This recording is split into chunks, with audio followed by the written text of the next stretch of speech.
So just the background on the book has been that there are 16 parts to this book. Gradually, then suddenly, it was originally an article series, which was later converted to book because this gained a lot of popularity and recognition. The metaphor itself, gradually, then suddenly, it does not come from Parker Lewis or Bitcoin. It comes from, I think, Ernest Hemingway, if I'm pronouncing his first name correct. And it was in reference to banking system itself. The question was that how did you go bankrupt? I googled this a few days ago, and Hemingway replied gradually, then suddenly.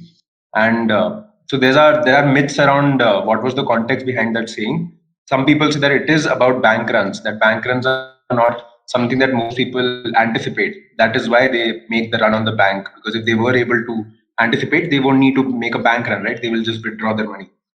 And how it relates to Bitcoin is the entire thesis of Bitcoin, that Bitcoin is a direct competition to monetary policy of central banks. And currently, there are not enough people making the run to the bank on central banks. And how Bitcoin solves that problem is by incentive baked into the technology itself. That more people come into Bitcoin because they are forced to. It's an economic reality that they either make a conscious choice to get into, or they have to face the harsh reality of losing value with any other option.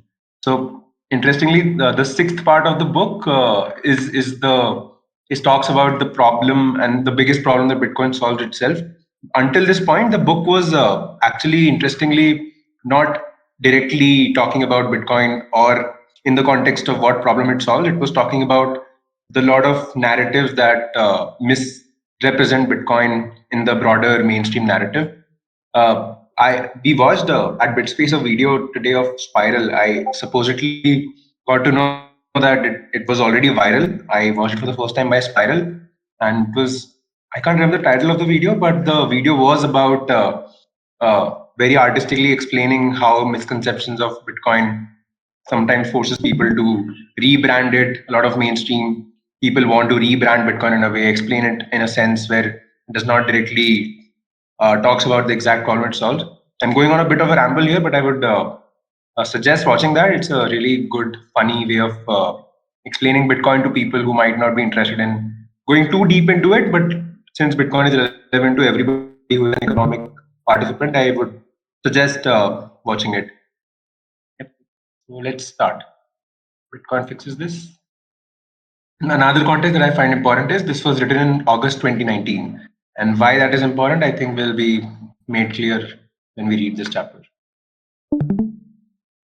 This past week marked that time of the year when global central bankers, establishment economists, and CNBC et al. Descend on Jackson Hole, Wyoming to discuss the systemic issues that plague our economy. Never seeming to find an answer, but constantly in search of it, it is the perennial Jackson Hole dilemma. There is always much fanfare, and this year was no different. The whole spectacle may have been highlighted by Lawrence Summers, former US Treasury Secretary and former president of Harvard University. In a 28-part Twitter thread, Summers questioned a number of foundational assumptions made by the establishment economic mainstream, of which he is a resident member. In the game of Marco Polo, Summers is getting warmer, but he's still on the wrong side of the pool. Identifying symptoms of the problem maybe, but as with most mainstream economists, the obvious question is never asked. Could the whole apparatus of central bank policy be the root cause of the problem rather than the ever elusive solution? So, yes, somebody can check out if they are interested the Twitter thread by Lawrence at Summers. He's the I think US Treasury Secretary. Yeah, and he's made a tweet on how monetary authorities are failing in realizing that long-term inflation is leading to destruction of wealth. But he at the same time suggests how central banking needs to be better in a way instead of questioning the whole apparatus itself. The baseline question from Summers: can central banking as we know it be the primary tool of macroeconomic stabilization in the industrial world over the next decade? Summers doubt that it can, but what if the better question were: is central banking the primary cause of macroeconomic instability? Since the financial crisis, quantitative easing has been the primary tool central banks have used in an attempt to stabilize the economy and to manufacture inflation. The playbook is as follows: increase the money supply, reduce interest rates, and reflate asset values such that existing debt levels can be sustained and more debt can be created. Yeah, we'll first read this. However, despite record low interest rates, the global economy has once again begun to deteriorate, and the effectiveness of quantitative easing is naturally being questioned by many. As Summers notes, what has long been taught as axiomatic is now very much in doubt. Contrary to popular belief, the function of quantitative easing actually creates the instability it seeks to avoid. When understanding its base operation, it becomes clear that quantitative easing has always been a fool's errand. As Nassim Taleb writes in the foreword to the Bitcoin Standard, the macroeconomic experts are not only not experts, they don't know it either. So I think it might be obvious to a lot of people here because they have been into Bitcoin, but just stressing on this point specifically that this has been the policy tool used by central banking throughout the world, most well documented and researched by the Federal Reserve. And the playbook, as this book says, is simple. There is increase of money supply and reduction of interest rates, and it is done in the garb of justifying that existing debt levels cannot be otherwise paid with the number of dollars in the circulation, and because of the give me a second. Yeah, because of the U.S. government debt levels, it's become a snowball effect of just more debt being justified by taking more debt, and the only way that this system goes on is by fueling more money supply into the system, so it's a process which is not just broken fundamentally, but also justified through all kinds of theories. I've not gone too much into MMT, modern monetary theory, but I think it was what came up with the justification for a tool like quantitative easing, which could be a technical term but means nothing. So this book also describes that it literally does not mean printing money by physically printing money, but it gives the power to the Federal Reserve to create new dollars out of thin air by creating more bank reserves. And this has been the story of the last 100 years. When I think the 1913 was it when Federal Reserve was established, and quantitative easing has only increased in the recent times. And the context that I wanted to share earlier was the August 2019. Quantitative easing was already too bad, but the worst was yet to come in 2020 when I think in less than 4 months or maybe 1 year, more than 30% of existing dollars into the supply were printed by the Federal Reserve. This is the forward to the Bitcoin Standard. I recently started reading the Bitcoin Standard again. So I remember reading this a few days ago. Let us follow the logic of things from the beginning, or rather from the end. Modern times, we are, as I'm writing these lines, witnessing a complete riot against some class of experts in domains that are too difficult for us to understand, such as macroeconomic reality, and in which not only is the expert not an expert, but he doesn't know it. That previous Federal Reserve bosses, Greenspan and Bernanke, had little grasp of empirical reality is something we only discovered too late. One can macro BS longer than micro BS, which is why we need to be careful of whom to endow with centralized macro decisions. What makes it worse is that all central banks operated under the same model, making it a perfect monoculture. This was the quote by Baird Bernanke, who was the Fed chair at the time of the financial crisis. There is that the economy has entered a substantial downturn, appears to have diminished over the past month or so. I think Yellen was at the time the former Federal Reserve chair. I think she's currently the head of US Treasuries. Yeah. And this was in 2018. So I'm not sure if there was something specific that triggered the potential financial crisis. I know that it's a thing that it's almost hidden away artificially. It's the world has already collapsed in terms of the dollar having zero value, and the financial crisis for most people takes a more extreme turn for them to realize that the money system is broken. But this has been the reality before 2020, and after 2020, it has become more apparent for people who might have not been observing. History has constantly established that the experts are limited in the field of their own expertise. Yet policies such as quantitative easing continue to be pursued, largely because macroeconomics and central banking is a monoculture, as Taleb describes. The mainstream policy position starts with the assumption that central banking is core to the function of an economy. Then debate centers on what levers to pull and how best to manage the economy via central bank planning. Active management of the money supply via quantitative easing is taken as a given. It's a question of how much and when rather than if. However, there remains an opposing economic view which argues that the very function of a central bank and the active management of the money supply is harmful to the economy. The opposing viewpoint cannot practically coexist within a central bank because it is antithetical to the very function, which is why the monoculture exists and why a different course is never charted. Ultimately, the economic debate played out over the course of the 20th century and ended with what has become the current mainstream position. The consequence has been an economic system that relies heavily on monetary debasement and credit creation, both of which are achieved through quantitative easing.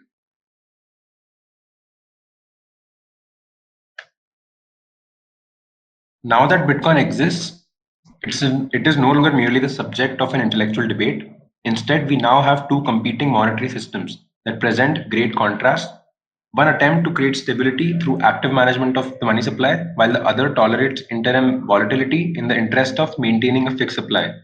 For the last 10 years, the bootstrapping upstart has been gaining ground on the incumbent system, as demonstrated by its adoption and steadily increasing value relative to other currencies.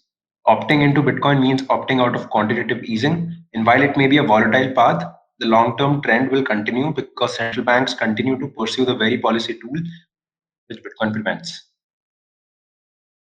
I think it might be a realization you guys have had maybe a while ago, but for me, I think around a few months ago, maybe 1 year, when I realized that it's inflation is not only justified, it's become necessary to the point where macroeconomic reality needs money printing. Otherwise, government debt and a lot of consumer retail debt also can never be fulfilled. So it's called runaway inflation, the word for it. That it's not something that now any Federal Reserve chair can actively make the decision to stop because it's justified in the whole U.S. government funding by something called fiscal deficit, by government running a fiscal deficit and funding social welfare schemes and every government infrastructure project as well. While attempting to be a source of macroeconomic stabilization, central bankers inadvertently create instability through the manipulation of the money supply. By manipulating the supply of money, all global pricing mechanisms become distorted. As Hayek describes in The Use of Knowledge in Society, the price mechanism is the greatest distribution system of knowledge in the world. When the price mechanism becomes distorted, false signals are distributed throughout the economic system, and the result is an imbalance between supply and demand, which ultimately creates instability and fragility. Today, this instability has primarily been created and sustained as a function of quantitative easing. The financial crisis made it clear that the size of the credit system was both unstable and unsustainable. Rather than allow the system to naturally deleverage, the Fed reflated asset prices and induced further credit expansion such that existing debt levels could be sustained. Practically speaking, the central banking approach to solving a problem of too much debt was to induce the creation of even more debt, which was the original source of instability. Fortunately, Bitcoin fixes this. Right. So, yeah, I think the last statement sums it up pretty neatly that the problem that Bitcoin fixes is pretty obvious that once, because the current macroeconomic reality is that the only way to pay off the debt is to create more dollars because there is more debt than the number of dollars circulating in the economy. So even theoretically speaking, if the government were to just take all the dollars in the economy and to pay off their debt, it will still be left with more debt. So which is the original source of instability because it was the reason that an unproductive section of the economy was able to sustain itself. Bitcoin fixes this. What is quantitative easing? In the most simplistic terms, quantitative easing is a technical term that describes how the Federal Reserve creates new dollars. It isn't technically printing money, but it is functionally the same. The Fed digitally creates new dollars on a ledger, literally out of thin air, and uses those dollars to purchase financial assets such as US Treasuries, government debt, or mortgage backed securities. Following the financial crisis, the Fed introduced 3.6 trillion new dollars into the banking system via QE, quintupling the size of its balance sheet. As a net effect, more dollars exist within the banking system in the form of bank reserves, and those reserves can then be used to lend or to purchase other assets. In simple terms, more dollars exist, which causes the value of each individual dollar to decrease. Yeah, it's not just also a mechanical system where the expansion of dollars decreases its value and thereby the price of every goods and services because dollar is the unit of account in the economy. But it is also justified by saying it is done to stimulate the economy. So price increase of price is not just a function of loss of the value of dollars. It is a function of the system making all of us opt in by coming up with stories of how it's necessary. So most people are, I think, intuitively understand that more supply of something means that it is losing value. But a lot of people are either not unaware that that means that you need a store of value which prevents you from that. And if they do, a lot of people might not have the option because they're already too deep in debt to consider opting out easily. Quantitative easing is the root cause of why your dollar purchases less tomorrow. However, the effects of quantitative easing are transmitted gradually through the economy via the expansion of the credit system. Said another way, quantitative easing is designed to allow banks to expand credit. For every dollar that is created through quantitative easing, the credit system can expand by multiples of each dollar added. This incremental credit, think auto loans, mortgages, student loans, etc., is then used to purchase goods in the real economy, which causes the prices of goods to rise and the value of the dollar to decline on a relative basis. One quick pause if somebody wants to share something or ask questions. Yeah, Japan is a kind of a enigma when with respect to this understanding of QE. Like they have been trying to they have been doing a lot of QE, but still their inflation has never picked up for the past 30 years. So, in this understanding of QE, Japan is a little bit of a outlier. Like, but they have been at the forefront of doing QE for 30 years. Still, even though they print money, buy all the bonds available in their market, inflation hasn't picked up in Japan. Hmm. Yeah, I've heard an example of Japan being given in a lot of conversations that a lot of people claim that that is a good example of why the economy is not deteriorating or we are not heading towards a financial crisis. Yep. So, just one question. Yeah. Did someone say something?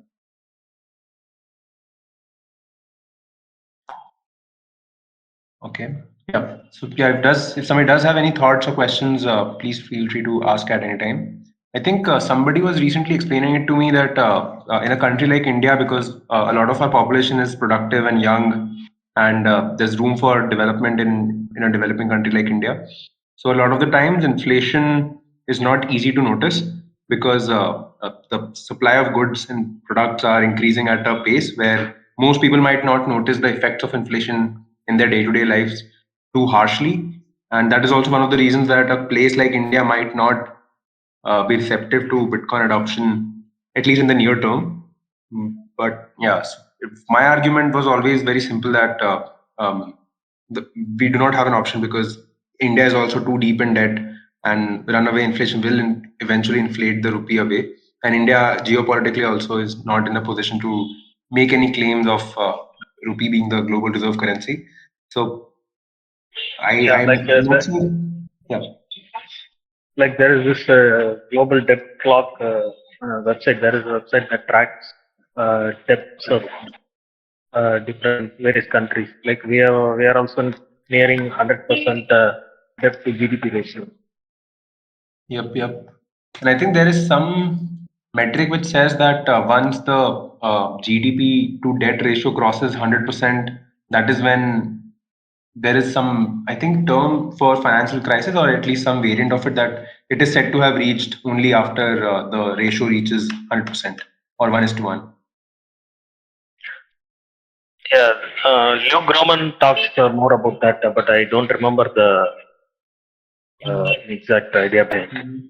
I think it's called the fiscal dominance, but I'm not very sure about the technicals of it. Right. Same. I've also heard it by people like Lynn Alden and James Lavish and Luke Groman, I think. Yep.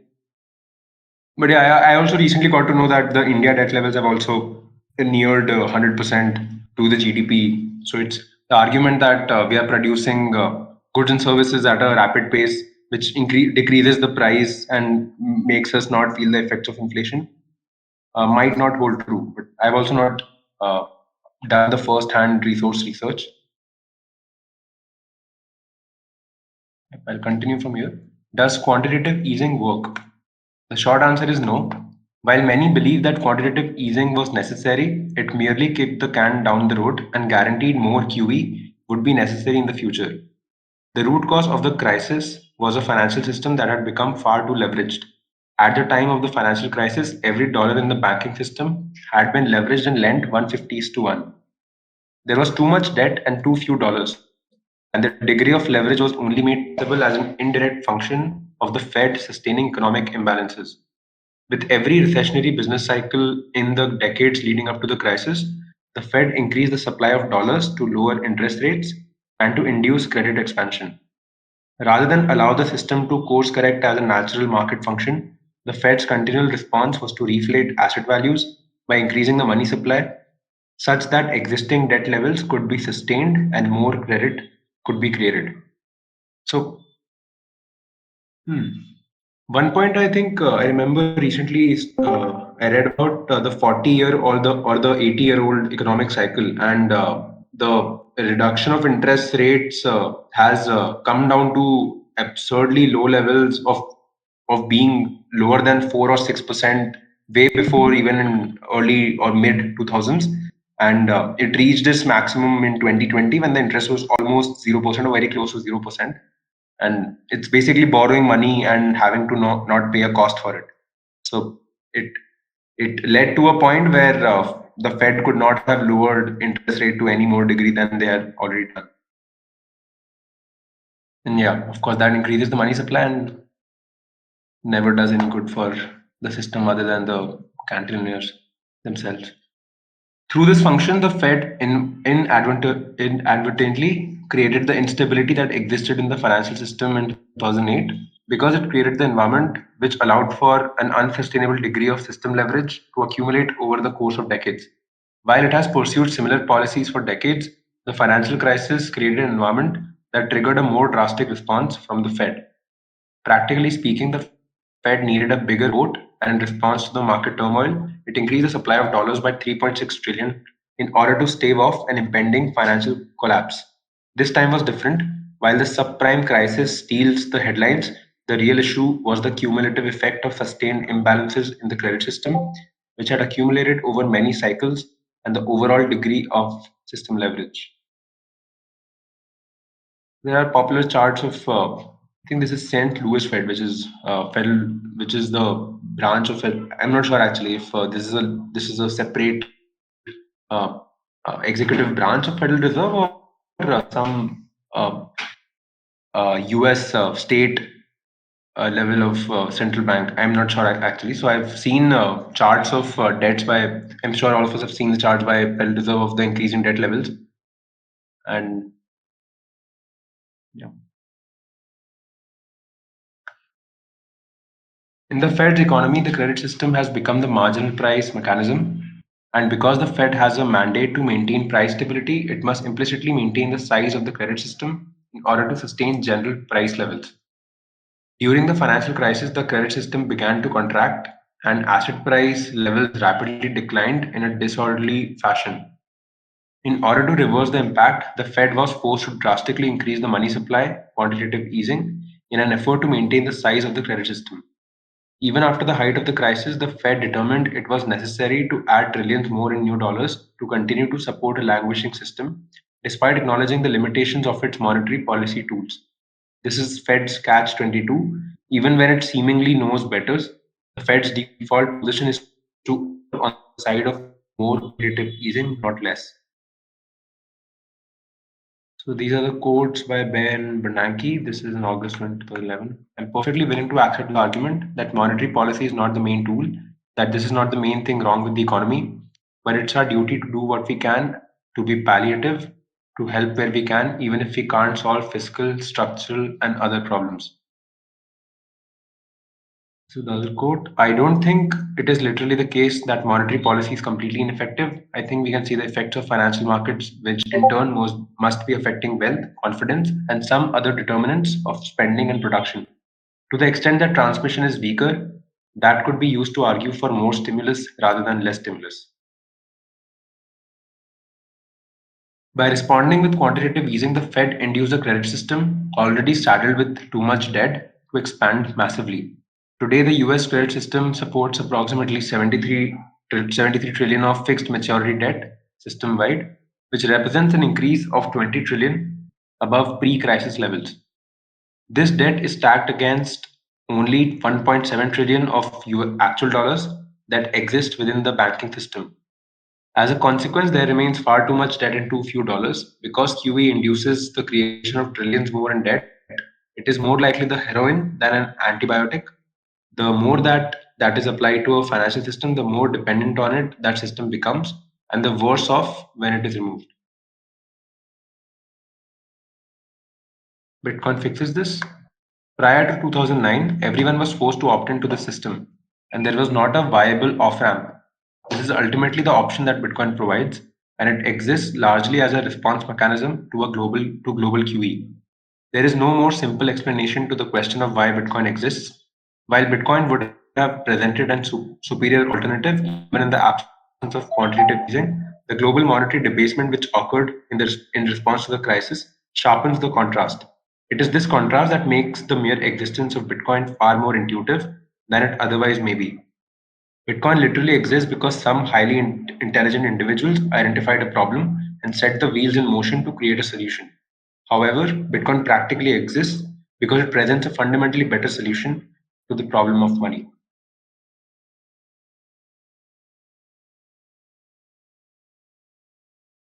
Because of leverage that remains inherent in the existing financial system, future QE is not merely a possibility, it is a certainty.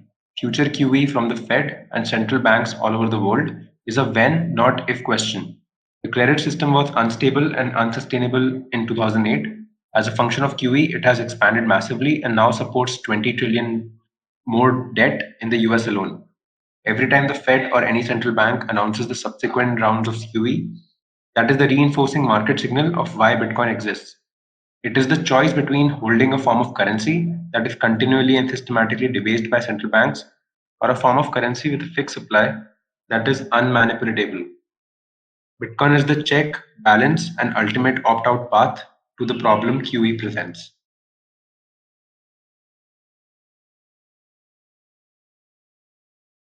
In the Pretense of Knowledge, a speech delivered by Friedrich Hayek at the ceremony awarding him the Nobel Prize in Economics in 1974, he articulates the first principles of why the disparate knowledge of all market participants is greater than that which any single mind possesses. It is through this reasoning that he explains why the dominant macroeconomic theory and monetary policy which guides central banks is inherently flawed, and why the policy tools used by central banks, particularly quantitative easing, create more harm than good. I highly recommend reading the full speech as it provides the counter narrative to the monoculture of today's economic policy making. Our current system entrusts the allocation of trillions of dollars to just a few individuals. It is not that these individuals lack a significant amount of knowledge. Instead, it is that any small group of individuals necessarily possess far less knowledge than the hundreds of millions of individuals that actually make up an economy. I'll cover the snippet from the article as well. In fact, in the case discussed, the very measures which the dominant macroeconomic theory has recommended as the remedy for unemployment, namely the increase of aggregate demand, have become a cause of a very extensive misallocation of resources which is likely to make later large scale unemployment inevitable. The continuous injection of additional amounts of money at points of the economic system where it creates a temporary demand, which must cease when the increase of the quantity of money stops or slows down, together with the expectation of a continuous rise of prices, draws labor and other resources into which can last only so long as the increase of the quantity of money continues at the same rate, or perhaps even only so long as it continues to accelerate at a given rate. What this policy has produced is not so much a lever of employment that could not have been brought about in other ways, as a distribution of employment which cannot be indefinitely maintained, and which after some time can be maintained only by a rate of inflation which would rapidly lead to a disorganization of all economic activity. The fact is that by a mistaken theoretical view, we have been led to a precarious position in which we cannot prevent substantial unemployment from reappearing.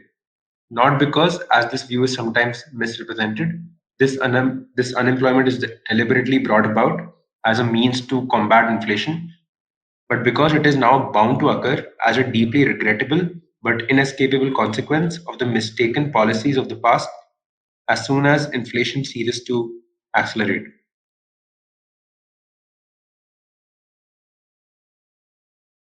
By attempting to manage an economy through the manipulation of the money supply, the knowledge of many is not only replaced by that of a few, instead, the collective knowledge base as a whole becomes distorted.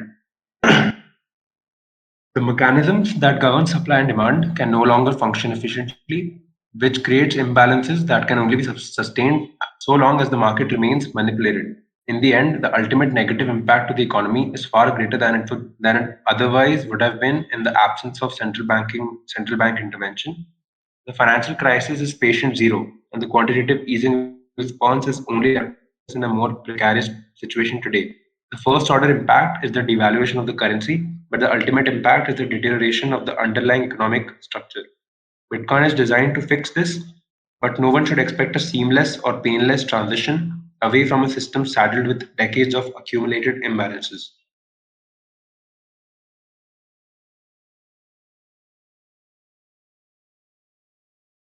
Bitcoin creates a system that allows for undistorted economic activity, and it achieves this through a fixed monetary supply, which is ultimately governed by a market consensus mechanism. It is through this consensus mechanism that Bitcoin dispenses with the need for conscious control of central bankers, instead relying on the distributed knowledge of all market participants. It is also completely voluntary. If you like your financial system, you can keep it, for now at least. However, monetary systems tend to one medium. So if a critical mass converges on Bitcoin as the most credible long-term store of value, it may become less of a choice in the future. As individuals increasingly opt into Bitcoin, it will only make the issues present in the existing system more evident, which likely accelerates the need for quantitative easing. The greater the inclination to store wealth in Bitcoin, the lower the demand to store wealth in the assets that support the existing credit system. In essence, an increasing shift to Bitcoin will directly impact the system wide credit impulse, which will accelerate the need for the legacy financial system to rely on quantitative easing to sustain itself. Bitcoin may be the sly roundabout way around the Fed's economic system, but it comes at the direct expense of the legacy system. And the interim consequence of the shift to Bitcoin may very well be macroeconomic volatility. Bitcoin may be mistakenly blamed for the ills of the legacy system, but really withdrawal is just a painful and necessary process. The Jackson Hole crowd may not like this. However, positive externalities will be waiting on the other side. And besides, it's in the hands of the free market now. This is the famous quote by Frederick Hayek. I don't believe we shall ever have a good money again before we take the thing out of the hands of government. That is, we can't take them violently out of the hands of government. All we can do is, by some sly roundabout way, introduce something that they can't stop. We have completed this piece of the series. I'll take a pause, and until then, I'll glide over to the next piece. We still have time, so I think we should be able to cover another piece. Yeah, I think this article series came at a time when there were not enough resources, at least return resources, which made which were very popular. I think currently a lot of people come into Bitcoin because of Michael Saylor, and before that, I think Saifuddin wrote the Bitcoin Standard in 2017. But other than that, in my understanding, Andres Antonopoulos and maybe Pierre Rochard were the only people who were influential to a certain degree in terms of educating around Bitcoin. But yeah, does somebody know any other popular resource or educator that? Um, I think Trace Myers is another one. I've not followed his work very closely. Max Kaiser. Yeah, Max Kaiser. Yeah, yeah. I remember watching some of his videos in very early days. But I has he written articles? I know that he does interviews and podcasts and video content for Russia Tonight, if that's the correct name of the channel. And there's this another guy, Jeff Booth, if you've heard of him. Yes, I think Jeff Booth wrote the book after 2020, right? At least. Yeah, he wrote the book very late. Hmm. Yeah. So we'll begin with Bitcoin. Yeah, So I'm also reading a book called Broken Money, which is by Lynn Alden. It has similar kind of concepts being summarized into and very well written as well. Right. Yep. There's also a popular video that's circulating that Lynn Alden has created on the introduction to Broken Money. It's a pretty descriptive video. I remember watching some of it. It's a 34-minute video or around half hour. And it's a pretty, she goes into the history of money itself and how barter system did not work efficiently even within a very simple economy, and how social favors were the first currency before people were used to use a neutral medium of exchange to create economies which were complex with even a few goods and services. I think the video shares the first part of it. So if I just talk about the Broken Money book, till half of the way you will not even hear about Bitcoin. It's more about how the economies work, which also the 45-minute video cover. But after that, everything happens for the Bitcoin bit. Right. Yeah, I probably need to go deep into resources. I've been developing this habit of starting Bitcoin resources, but not going into the details and nuances of it. But yeah, Broken Money is I've heard that a lot of people are recommending it as the one resource to understand the problems with with money itself, the current system, and how Bitcoin is the solution to a lot of problems. I'll start with Bitcoin on blockchain. Let's see, we should be able to cover in the next 15 minutes how much we'll be able to cover. Yeah, so I think a lot of people in India, at least I've observed, came into Bitcoin around 2021, and there's a lot of hype around blockchain. I fell for it as well. And there is better resources now more than ever, and better recognition of the scam that blockchain has become.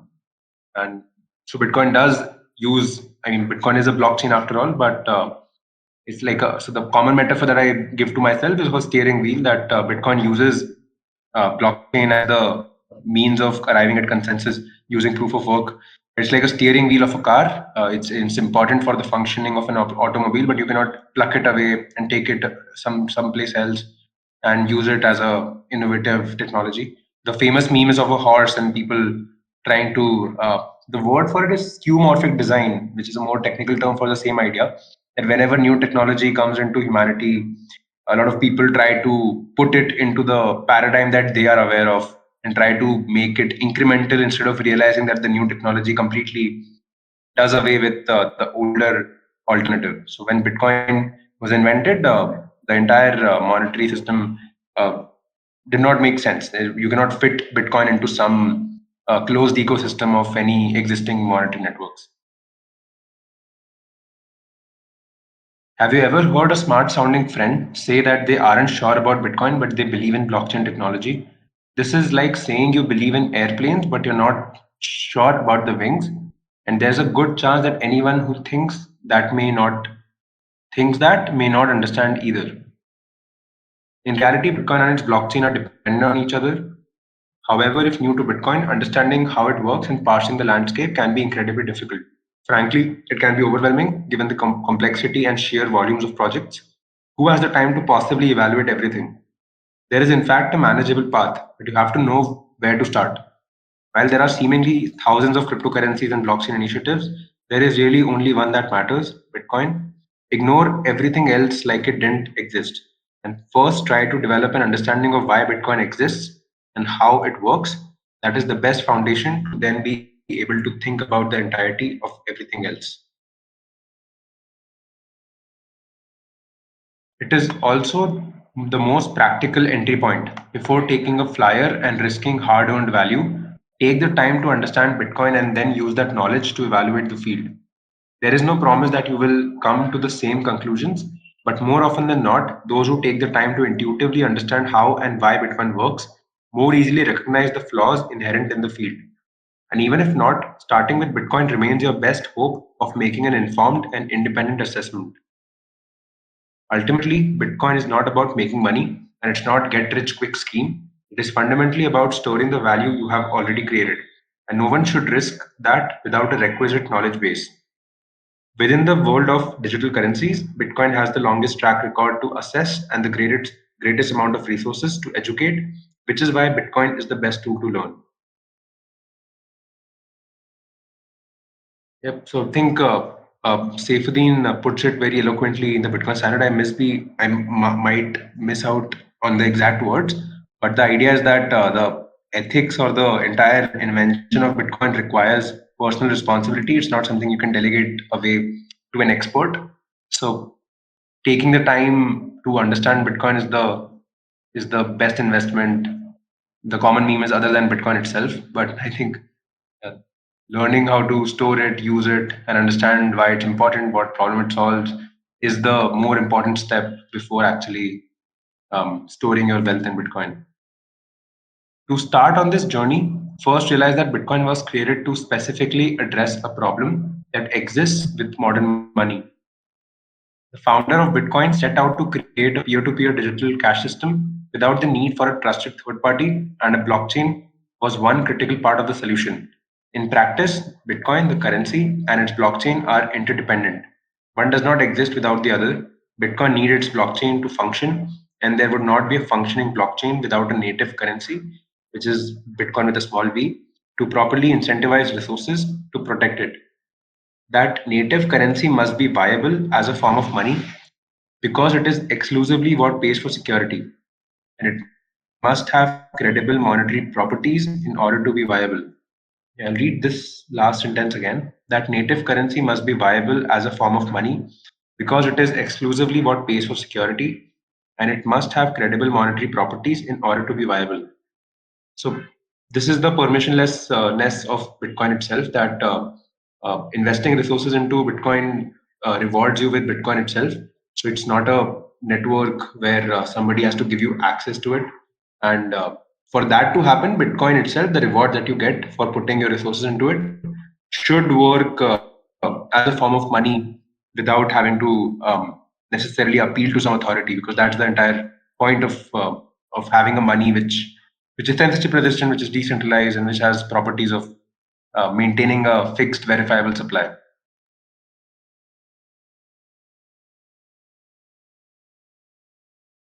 Without the money, there is no security, and without the security, the value of the currency and the integrity of the chain both break down. It is for this reason that a blockchain is only useful with the application of money, and money does not magically grow on trees.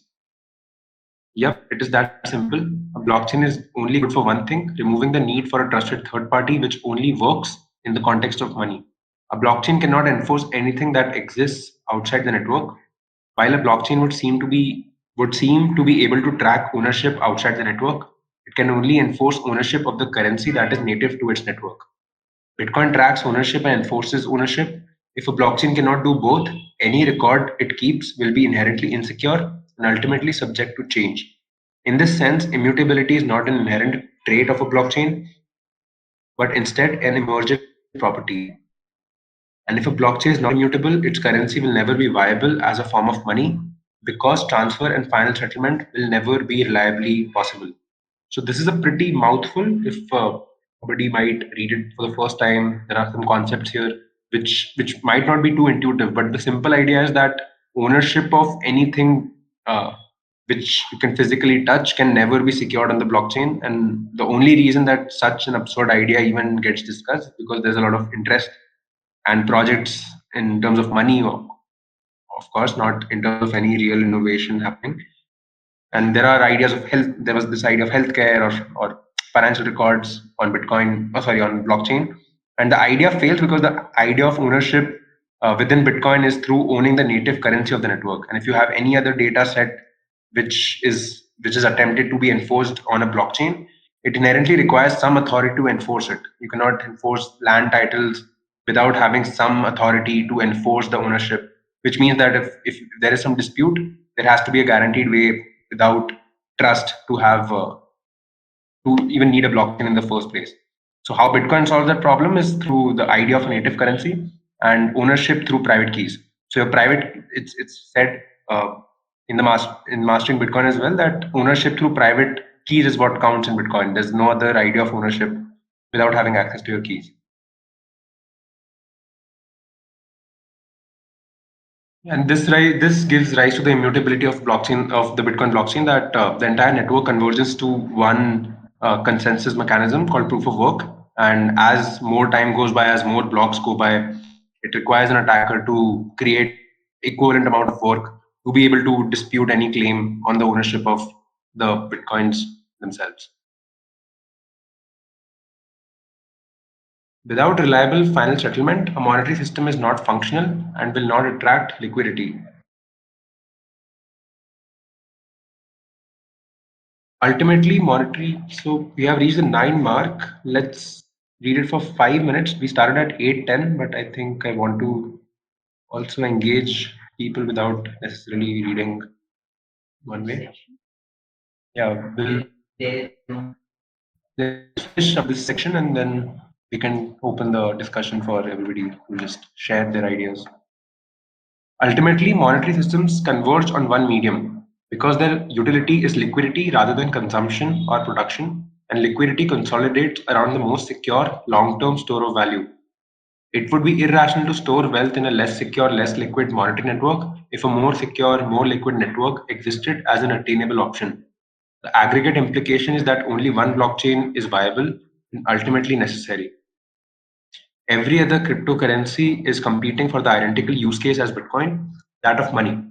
Some realize it while others do not, but value continues to consolidate around Bitcoin because it is the most secure blockchain by orders of magnitude, and all are competing for the same use case. Understanding these concepts is fundamental to Bitcoin, and it also provides a basic function to then consider and evaluate the noise beyond Bitcoin. With basic knowledge of how Bitcoin actually works, it becomes clear why there is no blockchain without Bitcoin. Yep. So it's become almost a affirmation or spiritual saying there is no second best, or failure to understand proof of work is failure to understand Bitcoin.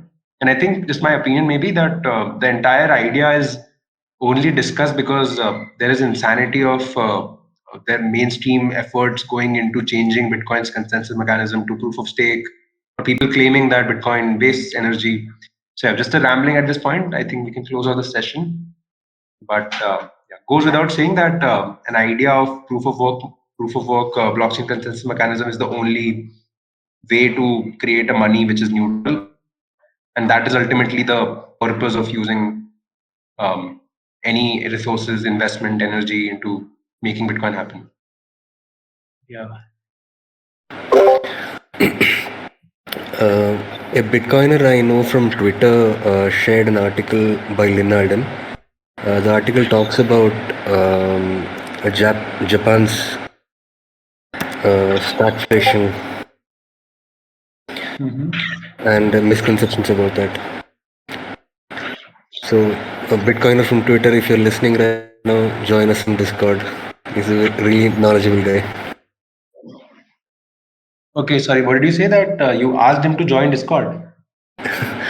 Yeah, I'm asking him to join Discord if he's listening to Nice, this. nice. Yeah. I mean, yeah. So, okay, you also shared the economic Japanification, not what you think. Okay, interesting. Well and Alden. But yeah, I think ultimately, I also just personally enjoy engaging with people who come up with all sorts of arguments for why Bitcoin wouldn't work.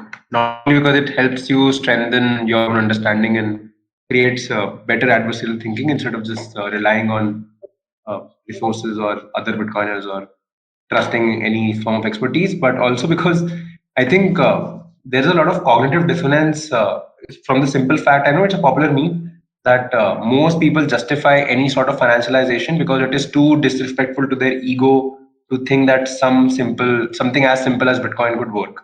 And by simple, I do not mean the technology, but the idea of storing wealth and not doing anything else aside than creating value and storing wealth. A lot of people get offended by that idea that it could be as simple as that.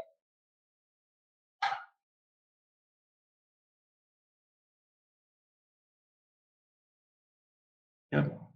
So a lot of rambling tonight. I apologize if I took anybody's time, but yeah, if any closing thoughts, we can discuss. Otherwise, we'll close off tonight. Thank you everybody for joining. Thanks, And Ren, for narrating. Thank you. sorry, Keshav. Thank you for the narration. Yeah.